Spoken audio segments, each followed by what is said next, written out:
सत श्री अकाल। मैं आपका डेयरी फार्मर दोस्त हरप्रीत सिंह हाजिर हूँ एक नई वीडियो और बिल्कुल सही जानकारी के साथ। दोस्तों कुछ दिन पहले हमने वीडियो की थी कि गुड़ के शीरे की मदद से हम अपने पशु का दूध कैसे बढ़ा सकते हैं। दोस्तों वहीं पर कुछ भाइयों ने बोला है जो पंजाब से नहीं है, अदर स्टेट से हैं, कि उनके वहाँ पर जो गुड़ का शीरा है वो अवेलेबल नहीं है, तो वो दूध बढ़ाने के लिए क्या कर सकते हैं, या हमारे यहाँ जब टेम्परेचर हाई हो जाता है उस समय हम गुड़ का शीरा इस्तेमाल नहीं कर सकते, तो तब हम अपने पशु का दूध मेंटेन रखने के लिए या दूध बढ़ाने के लिए अपने पशु को क्या खिला सकते हैं। तो दोस्तों गुड़ के शीरे के अलावा हमने एक और विकल्प ढूंढ रखा है, वो है सोयाबीन। दोस्तों सोयाबीन क्या होती है, इसकी न्यूट्रिशन वैल्यू क्या रहती है, आपने अपने पशु को कितना देना है और किस पशु को देना है। दोस्तों सबसे जरूरी इसके बेनिफिट्स हमारे पशु को क्या रहते हैं, पूरी डिटेल में सोयाबीन के बारे में बात करेंगे। ऐसी वीडियोज़ आगे देखने के लिए आप इस चैनल को सब्सक्राइब कर सकते हैं। शुरू करते हैं आज की ये वीडियो। दोस्तों अगर हम बात करें सोयाबीन क्या होता है, तो सोयाबीन जो होता है ये एक तेल वाला अनाज होता है। दोस्तों सोयाबीन के रिलेटेड काफ़ी सारी टर्म्स हैं, जैसा कि फुल फैट सोया हो गया, सोयाबीन की खली हो गया, या सोयाबीन की डीओसी हो गया। दोस्तों इन सब चीज़ों के बारे में भी जानना बहुत ज़रूरी है। सबसे पहले बात करते हैं फुल फैट सोया के बारे में। दोस्तों जो फुल फैट सोया होता है इसे हम देसी भाषा में कह देते हैं साबुत सोया, यानी कि सोयाबीन का जो बीज होता है उसमें से कुछ भी कटाई छटाई नहीं की जाती। जो साबुत सोयाबीन होती है उसे हम फुल फैट सोया कह देते हैं। दोस्तों सोयाबीन का जो रेट है वो काफ़ी ज़्यादा रहता है। इसके कारण कुछ कंपनियां क्या करती हैं कि सोयाबीन को डायरेक्टली फार्मर से परचेज़ करके उसकी कटाई छटाई कर देती हैं, यानी कि जो टूटा फूटा रहता है उसका छिलका वगैरह निकाल करके जो साबुत सोया रह जाती है उसको लो प्रेशर पर और बहुत ज़्यादा हाई टेम्परेचर पर उससे रोस्ट कर देती है। दोस्तों उसको रोस्ट करने के बाद उसको वो ग्राइंड करके अपने पैकिंग में पैक करके मार्केट में अवेलेबल कर देते हैं फार्मर्स के यूज़ के लिए। दोस्तों वो एक काफ़ी बढ़िया चीज़ रहती है। उसको प्रोसेस करने का कारण यह रहता है कि सोयाबीन काफ़ी महंगी होती है, इसलिए अगर हम उसे कच्चा अपने पशु को खिलाते हैं तो ना तो वो अच्छे तरीके से ग्राइंड हो पाती है और ना ही अपने पशु को वो अच्छे तरीके से डाइजेस्ट हो पाती है। दोस्तों जो सोयाबीन होती है ये थोड़ी सी मक्की की तरह होती है, यानी कि काफ़ी सख्त होती है। जब हम इसे ग्राइंड करवाते हैं तो बहुत ज़्यादा बारीक भी ये नहीं हो पाती, जिसके कारण कई बार पशु को मोटी ग्राइंड वाला जो सोयाबीन है वो खिलाने से पशु के डायरेक्टली गोबर में वो सोयाबीन चली जाती है, पचती नहीं है। तो दोस्तों इसको अच्छे तरीके से पशु को अवेलेबल करवाने के लिए इसको रोस्ट किया जाता है और फिर पशु को दिया जाता है। दोस्तों उसकी जो पैलेबिलिटी है काफ़ी बढ़ जाती है और पूरा का पूरा उसका जो हम कह सकते हैं कि न्यूट्रिशन वैल्यू है पशु को अवेलेबल हो जाती है। बिल्कुल भी वेस्ट अपना पशु उसमें से नहीं निकालता है। जो सोयाबीन की खल होती है वो बाकी जैसा कि सरसों की खल होती है वैसी ही होती है। और अगर हम बात करें सोयाबीन की डीओसी की, तो डीओसी का मतलब होता है डी ऑयल्ड केक, यानी कि सोयाबीन में से जो तेल है वो निकाल करके जो बाय प्रोडक्ट बचता है उसे कहते हैं डीओसी, यानी कि सोयाबीन डी ऑयल्ड केक।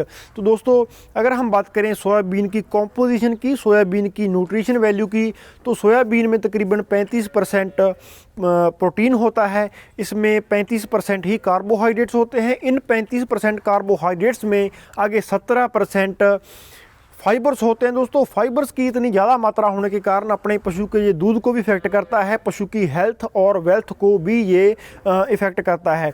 तो दोस्तों इसमें इन सब चीज़ों के अलावा 20% तेल होता है और 5% विटामिन होते हैं, और विटामिन ई की मात्रा काफ़ी ज़्यादा होती है, जिससे अपने जो पशु के रिप्रोडक्टिव पार्ट्स हैं वो हेल्थी रहते हैं। तो अगर हम बात करें सोयाबीन के बेनिफिट्स के बारे में, तो सोयाबीन का जो सबसे बड़ा बेनिफिट है वो आता है पशु के रिप्रोडक्टिव पार्ट्स पर। दोस्तों जो हाई यील्डर्स काऊ होती हैं उनको एनर्जी की मात्रा भी बहुत ज़्यादा चाहिए होती है और विटामिन्स और प्रोटीन्स भी काफ़ी ज़्यादा चाहिए होते हैं। तो सोयाबीन ही एकमात्र ऐसा तरीका है जो हम कम से कम डोज में ज़्यादा से ज़्यादा अपने पशु को न्यूट्रिशन वैल्यू प्रोवाइड कर सकते हैं।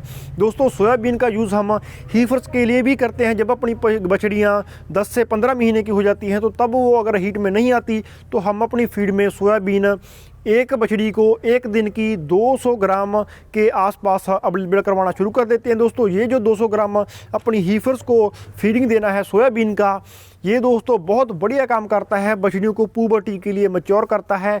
सोयाबीन से अपनी जो बछड़ियां हैं ये बहुत जल्दी हीट में आती हैं और हीट में आने के समय पर ही वो उनकी एआई सफल हो जाती है। तो दोस्तों इनके अलावा जो भाई मेल बुल्स तैयार करते हैं वो सोयाबीन का यूज़ बहुत बड़ी मात्रा में करते हैं, क्योंकि जैसा कि मैंने आपको बताया कि इसमें विटामिन ई की मात्रा बहुत ज़्यादा होने के कारण ये अपने पशुओं के जो रिप्रोडक्टिव पार्ट्स हैं उनको भी मैच्योर करता है। जो मेल बुल्स होते हैं उनको मेटिंग के लिए मैच्योर करता है, तैयार करता है। सोयाबीन जो है अपने पशु के ऊपर 3 तरह से काम करती है। सबसे पहला तो उसको ज़्यादा से ज़्यादा अवेलेबल होती है, उसकी बाहर की ग्रोथ करती है यानी कि उसका वजन बढ़ाती है। दूसरा अपने पशु का दूध बढ़ाती है। तीसरा अपने पशु के दूध बढ़ाने के साथ साथ उसकी फैट को भी इफेक्ट करती है, उसकी फैट को मेंटेन रखती है, या हम कह सकते हैं कि बढ़ाती है।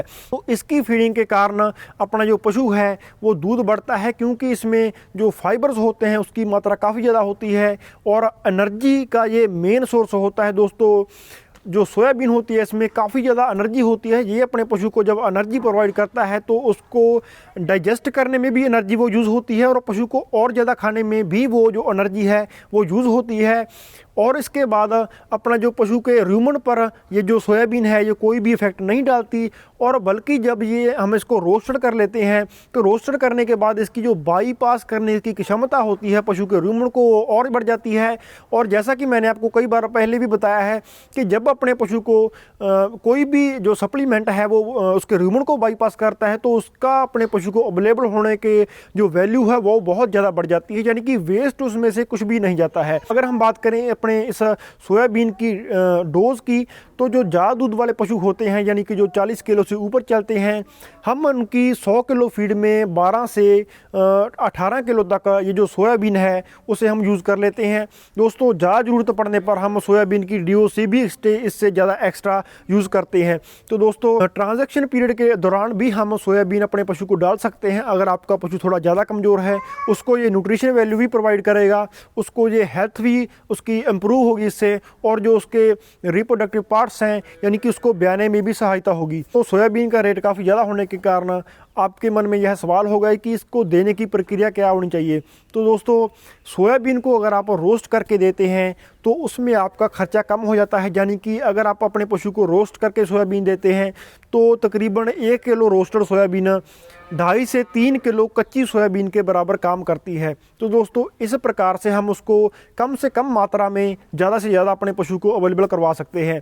दोस्तों रोस्ट करने का इसका तरीका यही रहता है कि आप इसे बॉयल तो मत करें, इसको सिंपली जैसे हम अपनी जो सब्जियां हैं उनको कई बार रोस्ट करते हैं तो उसके बिल्कुल उसके तरह ही आप इसको रोस्ट करके इसको ग्राइंड करके अपने पशु की जो फीड है उसमें डाल करके अपने पशु को यह दे सकते हैं।